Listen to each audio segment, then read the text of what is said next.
Welcome back to another video on my channel, The World of Knowledge. Today we will discuss the eligibility criteria and process of applying for AFNS in detail. I hope it will prove helpful in your application process. Don't forget to like, subscribe, and share with your friends. The last date to apply for AFNS is 15th August, so let's get started. Let's see the eligibility criteria for AFNS registration. तो guys आपने join पाक army की को search करना है Google पे। जो पहला है इसको क्लिक करेंगे और फिर इनकी ऑफिशियल वेबसाइट ओपन होगी।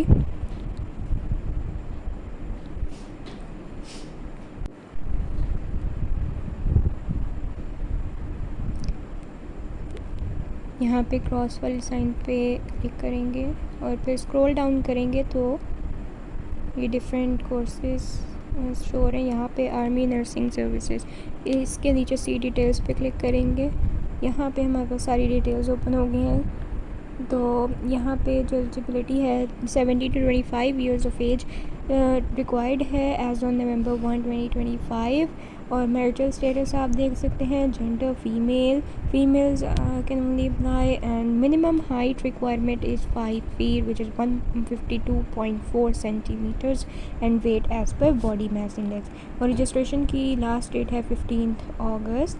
Let's move on to the eligibility conditions.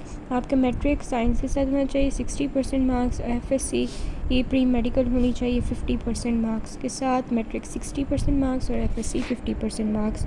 और जिनका सेकेंड ईयर का रिज़ल्ट नहीं है वो फोप सर्टिफिकेट के थ्रू पार्ट 1 के रिज़ल्ट के थ्रू अप्लाई करेंगे। और जो इन एलिजिबिलिटी कंडीशंस हैं ये आप यहाँ पे देख सकते हैं। उसके बाद रजिस्ट्रेशन जो है वो आप ये वेबसाइट शो हो रही है, इसके थ्रू आपने रजिस्टर करना है और 5 to 7 डेज़ वर्किंग डेज़ में आपकी एग्ज़ाम स्लिप जनरेट होगी। और ये चलान फॉर्म जनरेट करके आपने 300 रुपीज़ इस बैंक में जो शो हो रहा है इसमें आपने डिपॉज़िट करवाना है।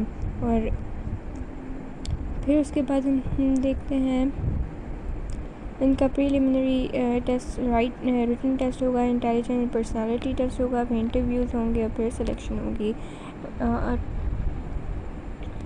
Now moving on to the further selection procedure. तो सिलेक्शन रावलपिंडी, लाहौर, मुल्तान, कराची, क्वेटा एंड पेशावर से होगी। कॉल लेटर्स सिर्फ सक्सेसफुल कैंडिडेट्स को आएंगे। फाइनल सिलेक्शन GHQ में ओवरऑल परफॉर्मेंस की बेस पे होगी। डॉक्यूमेंट्स रिक्वायर्ड जो हैं वो यहाँ पे शो हो रहे हैं, इनको आपने देख लेना है। एडिशनल इंफॉर्मेशन में 4 years ट्रेनिंग होगी CMH और लाहौर, खाली, मुल्तान, क्वेटा एंड PNS शिफा कराची में, और बॉन्ड आपका 10 years। So now let's discuss the AFNS applying procedure. So guys यहाँ पर हम आ जाएंगे जॉइन पाक आर्मी की ऑफिशियल वेबसाइट पे। और यहाँ पे अगर आप देखें तो यहाँ पे नीचे बहुत सारे जो कोर्सेज़ हैं, जो अपॉर्चुनिटीज़ आई हुई हैं वो शो हो रही हैं और नीचे आप उनकी डिटेल्स भी देख सकते हैं। तो सबसे पहले हम देखते हैं ये वाला हमारा AFNS का आ गया है। हम इसके ऊपर ये अप्लाई नाउ का बटन है, वहाँ पर हम क्लिक करेंगे। फिर यहाँ पे कुछ इंस्ट्रक्शंस हैं जिन्हें आपने पढ़ लेना है और कोशिश करें कि उस पर ज़रूर फॉलो करें ताकि आपकी एप्लीकेशन अच्छी हो और एक्सेप्ट हो। उसके बाद ये सारी पर्सनल इन्फॉर्मेशन आपने फिल आउट करनी है। सबसे पहले डिसिप्लिन आपने चूज़ कर लेना है। फिर आपने जो टेस्ट सेंटर है जहाँ पे आपने टेस्ट देना चाह रहे हैं वो टेस्ट सेंटर सेलेक्ट करें। उसके बाद अपना फुल नेम यहाँ पे मेंशन करें। फिर उसके बाद डेट ऑफ बर्थ आपने मेंशन करनी है यहाँ पे। और उसके बाद अपना CNIC, देन उसके बाद जेंडर आपने फ़ीमेल सेलेक्ट कर लेना है। उसके बाद मैरिटल स्टेटस कि आप विडो हैं, सेपरेटेड या सिंगल, तो प्रेफर के सिंगल आप सेलेक्ट कर लें। उसके बाद रिलीजन अपना सेलेक्ट करें। उसके बाद अपनी सेक्ट, अगर मुस्लिम है तो सेक्ट अपनी सेलेक्ट करनी है, सुन्नी, शिया, बरेलवी and so on. And then you have to add your contact number which should be active and then your active email address। उसके बाद गाइज नेक्स्ट जो है वो लिखा हुआ आ रहा है ever applied for commission in armed forces. तो अगर आपने नहीं अप्लाई किया कभी पहले तो नो पर सेलेक्ट करना है। उसके बाद अपलोड इमेज, आपने अपनी एक इमेज, एक पिक्चर, प्रोफाइल पिक्चर अपलोड कर लेनी है। उसके बाद ऐड एजुकेशन में सबसे पहले आपने मैट्रिक सिलेक्ट करना है। मैट्रिक से आपने शुरू करना है और जो भी आपकी रीसेंट एजुकेशन है उस तक आपने सारी इन्फॉर्मेशन प्रोवाइड करनी है। सबसे पहले हमने मैट्रिक सेलेक्ट किया, फिर क्वालिफ़िकेशन के आपने बायो रखी, कंप्यूटर रखी, उसके बाद अपना स्कूल सेलेक्ट राइट करें जिस स्कूल से आपने किया, फिर डिवीज़न कि आपकी फ़र्स्ट डिवीज़न थी, सेकंड थी, ग्रेड अपना, फिर परसेंटेज आपने, फिर उसके बाद रिज़ल्ट स्टेटस कि आपने पास कर लिया या रिज़ल्ट अवेटेड है। तो मैट्रिक मोस्टली स्टूडेंट्स ने पास कर लिया होता है तो आपने पास पे सिलेक्ट करना है। उसके बाद टोटल मार्क्स लिखने हैं, फॉर एग्जांपल 1100। उसके बाद जितने आपके ऑब्टेन्ड मार्क्स आए वो आपने सेलेक्ट करना है। फिर आपने अपना बोर्ड सेलेक्ट करना है। यहाँ से बोर्ड सेलेक्ट करने के बाद आप ओके पे क्लिक कर देंगे। ओके पे क्लिक करने के बाद आपने ये आपका शो हो जाएगा। उसके बाद ऐड एजुकेशन दोबारा आपने क्लिक करना है। अब आपने अपनी रीसेंट एजुकेशन जो मेजॉरिटी ऑफ स्टूडेंट्स की इंटरमीडिएट होगी वो आपने सेलेक्ट करना है। इंटरमीडिएट सेलेक्ट करने के बाद ये आपने ओ लेवल किया, ये लेवल व्हाट्सएवर। उसके बाद आपने क्वालिफ़िकेशन डिसिप्लिन ये ग्रुप में लिखना है, प्री इंजीनियरिंग है, प्री मेडिकल, ICS व्हाटएवर। उसके बाद कॉलेज नेम आपने लिखना है, फिर डिवीज़न, फर्स्ट डिवीज़न, सेकेंड, फिर ग्रेड, और फिर are you a serving soldier. तो अगर आप नहीं है तो फिर नो पे, या अगर हैं तो येस पे। उसके बाद परसेंटेज अपनी जितनी परसेंटेज है, परसेंटेज और रिजल्ट परसेंटेज आपने वो एंटर करनी है जो आपकी पार्ट 1 की है, क्योंकि मेजॉरिटी ऑफ स्टूडेंट्स पार्ट 1 का रिज़ल्ट उनके पास होता है, पार्ट 2 का नहीं आया होता, रिज़ल्ट वेटेड होते हैं। तो रिज़ल्ट वेटेड पे क्लिक कर देंगे आप रिज़ल्ट स्टेटस वाले ऑप्शन में, रिज़ल्ट वेटेड पे, और जो ऑब्टेन मार्क्स और टोटल मार्क्स होंगे वो भी आपने फ़र्स्ट ईयर के अकॉर्डिंग आपने पुट करने हैं। जैसे टोटल मार्क्स फर्स्ट ईयर के 555 हैं, उनमें से आपके ऑब्टेन कितने आए। तो अगर आपका सेकंड ईयर का रिज़ल्ट आए तो आपने उसके अकॉर्डिंग फिर पास पे क्लिक करके तो उसके बाद मार्क्स भी आपने सेकंड ईयर वाले पुट करने हैं। लेकिन मेजॉरिटी ऑफ स्टूडेंट्स के फर्स्ट ईयर का रिज़ल्ट होता है तो उसके अकॉर्डिंग आपने फिल आउट करना है। उसके बाद आपने बोर्ड अपना सेलेक्ट करना है और फिर ओके पे क्लिक कर देना है।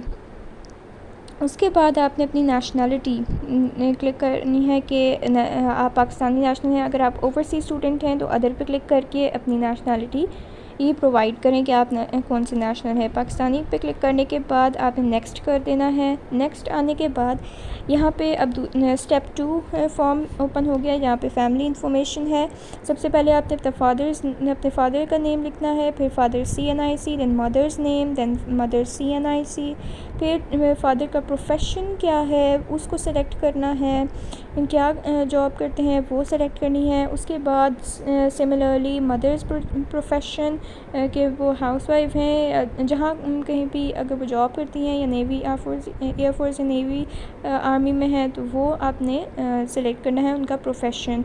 उसके बाद है have you ever been admitted to army or any of Pakistan army. तो आपने किसी इंस्टीट्यूशन में पाकिस्तान आर्मी के या नेवी या एयरफोर्स में पढ़ा हुआ है, तो अगर आपने ये पढ़ा हुआ है तो येस पे, अगर नहीं तो नो पे क्लिक करना है। उसके बाद यहाँ पे ये नीचे जो कोड है यहाँ पे एज इट इज़ वो आपने फिल आउट करके सबमिट कर देना है फॉर्म।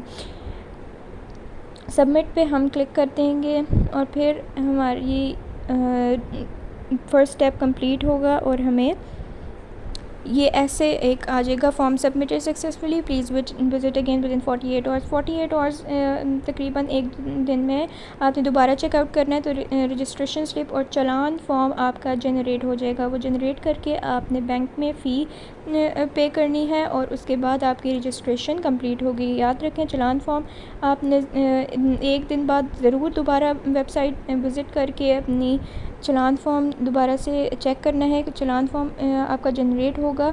जब आप तो फिर जब आप फ़ी जमा कर लेंगे बैंक में तब आपकी रजिस्ट्रेशन कंप्लीट होगी और आपको एग्ज़ाम स्लिप अलॉट होगी।